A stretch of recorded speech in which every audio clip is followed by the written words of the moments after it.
വെണ്ടയ്ക്ക പെരട്ട് ഇന്ന് ഇതുപോലെ ചറപറ കട്ട് ചെയ്യുക.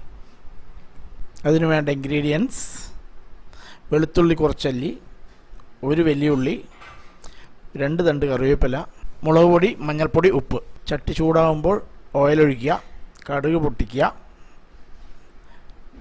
എന്നതിന് ശേഷം ഉള്ളി അതിനകത്ത് വഴറ്റാനിടുക.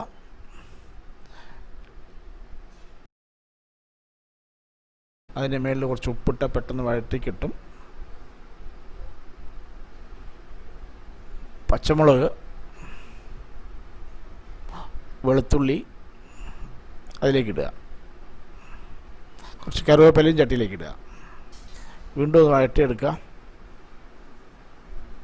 അതിൻ്റെ മുകളിൽ വെണ്ടയ്ക്ക, കട്ട് ചെയ്ത് വെച്ച വെണ്ടയ്ക്ക അതിനകത്തേക്ക് തട്ടാം. വീണ്ടും നന്നായിട്ട് വഴറ്റി വരട്ടെ. വഴറ്റിയെടുത്തതിന് ശേഷം കുറച്ചുകൂടെ ആവാനുണ്ട്. മഞ്ഞൾപ്പൊടി ഇടാം, മുളക് പൊടി 2 സ്പൂണ്,